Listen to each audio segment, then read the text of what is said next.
যদি আপনি ইন্টারভিউ থেকে ভাবেন যে কলকাতা 71 বা ক্যালকাটা 71 সেরকমই লাইট হার্টেড হবে, কারণ কিছুটা কমেডি জিনিসও থাকবে তার মধ্যে, তাহলে সেরকম না এই ব্যাপারটা। মৃণাল সেন বামপন্থী বিচারধারার লোক ছিলেন।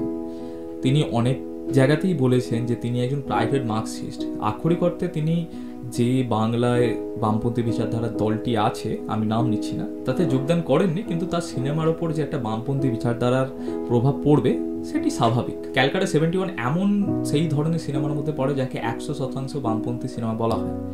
যদিও বা আমি ব্যক্তিগতভাবে কোনোদিনও মার্কসিজম বা কমিউনিজম বা মাওইজম এইরকম সাথে কোনোদিন রিলেট করতে পারিনি, কিন্তু আমিও তো ধোয়া তুলসী পাতা নয়, তো আমারও কিছু পলিটিক্যাল লিনিয়েজ আছে।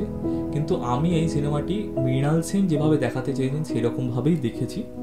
আমি নিজের পলিটিক্যাল লিনিয়েজ দিয়ে আমি সিনেমাটি দেখার চেষ্টা করিনি, তাহলে হয়তো বিগড়ে যেত। তো নমস্কার সবাইকে, চলুন আজকে কথা বলা যাক ক্যালকাটা 70। তো সিনেমাটি মোট 4টে ছোট গল্প নিয়ে বানানো হয়েছে, আর একটি প্রথমে প্রস্তাবনা পর্ব আছে আর একটি সমাপ্তি পর্ব আছে। তো প্রথমে প্রস্তাবনা পর্ব অ্যাকচুয়ালি ইন্টারভিউয়েরই কন্টিনিউয়েশন বলতে পারেন। যে সেদিন কি আসামির কোনো চাকরির ইন্টারভিউ ছিল? কিন্তু ঠিক সেই দিনে কিনা মনে নেই। সে কি মশাই!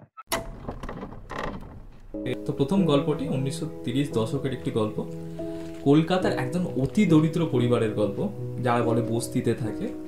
তো তাদের একটি বৃষ্টির রাতে তাদের ছাদ থেকে ফুটো হয়ে জল পড়ছে।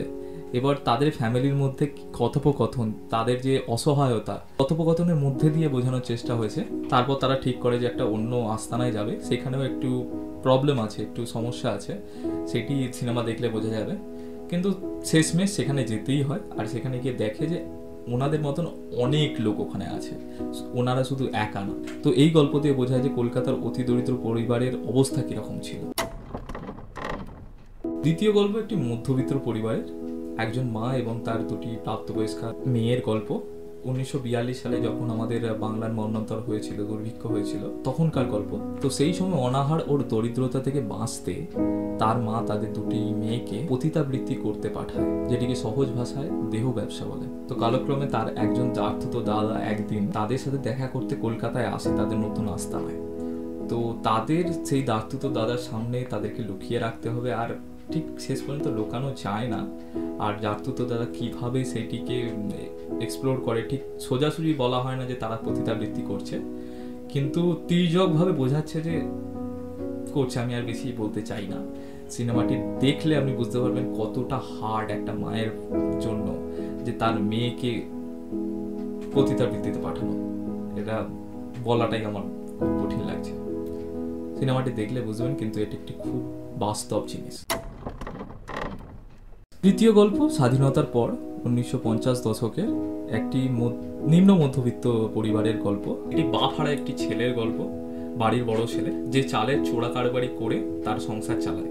বাড়িতে মা এবং তার বোন আছে। তো একদিন কি হয়, সেরকমই সকালবেলা উঠে সে ট্রেনে করে কলকাতায় চালের চোরা কারবারি বিক্রি করতে যায়।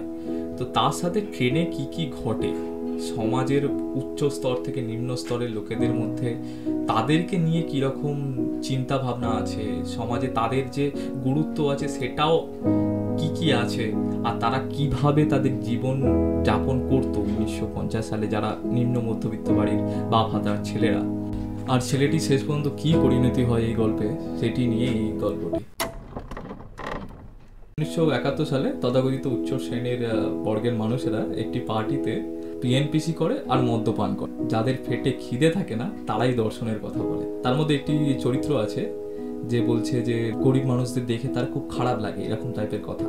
তো তারই ঠিক ম্যানেজার টাইপের লোক বলতে পারেন, সে তার ওই ভণ্ডামিটা ভেঙে দেয় যে তিনি একজন খুব বড় ভণ্ড, যে তার কলকারখানার সাধারণ মানুষের, সাধারণ কর্মচারীর ওপর অত্যাচার করে, তাদের ঠিকভাবে পারিশ্রমিক দেন না। আসলে যদি আপনি ভেবে দেখেন এই 2024 সালে বসেও সাধারণ মানুষের যে জীবনযাপন যে খুব উন্নতি হয়েছে, সেটিও তো আমি বলতে পারবো না। এইরকম ভণ্ডরা আপনি অনেক দেখতে পাবেন এই 2024-এ বসেও। আমি রাজনৈতিকভাবে বলছি না, আমি সামাজিকভাবে বলছি। এই সিনেমার একটি সমাপ্তি পর্ব আছে। তো নকশালবাদী একজন যুবক, যিনি পুলিশের গুলিতে মারা যায় আন্দোলন করতে করতে। তারপর সে, আমি যেটা ইন্টারভিউতে বলেছিলাম, সে চতুর্থ দেয়াল ভেঙে দিয়ে সোজাসুজি আমাদের সাথে কথা বলে। তার নিজের মনের কথা বলে, সেই জায়গাটা, সেই দৃশ্যগুলি খুব দারুণভাবে শুটিং হয়েছে আর দারুণ লাগে, যেটি আপনারা যদি দেখেন সিনেমাটি তবেই বুঝতে পারবেন, না হলে বুঝতে পারবেন না কতটা সুন্দর এই দৃশ্যগুলি। সিনেমাটি আসলে সেই সময় নকশাল আন্দোলন, গণী মানুষের অনাহার ও সামাজিক রাজনৈতিক দুর্নীতিটাকে তুলে ধরেছে। মৃণাল সেনের সিনেমা বানানোর ধরনটা এরকম, তিনি দর্শককে কিছু নিজে থেকে বোঝাতে চান না, দর্শকের সামনে সেই বাস্তবটা তুলে ধরেন, তারপর দর্শক যেরকম বুঝলো বুঝলো, না বুঝলো না বুঝলো, যে জিনিসটা আমার দারুণ লাগে। এইরকম সিনেমাতে অ্যাক্টিং বা সিনেমাটোগ্রাফি এইরকম জিনিস বিচার করা দরকার পড়ে না, আর উচিতও না, কারণ প্রত্যেকটি জিনিস তার নিজ নিজ জায়গায় শ্রেষ্ঠ। তাই জন্য আমি বেশি কিছু বলছি না, শুধু এই জিনিসটা বলে আমি শেষ করবো ভিডিওটিকে। 1971 সেই রকম ধরনের সিনেমার মধ্যে পড়ে যেটি আমাদের সমাজের পটভূমিটাকে তুলে ধরে, যে একজন গরিব মানুষ তাদের জীবন, সে 1930 সালেই হোক, 1942 সালেই হোক, তা স্বাধীনতার পরে 1950-এর দশকেই হোক, বা 1971 সালেই হোক, বা 2024 সালে, সমানই থাকে, তাদের কপালের লিখনই বদলে যায় না।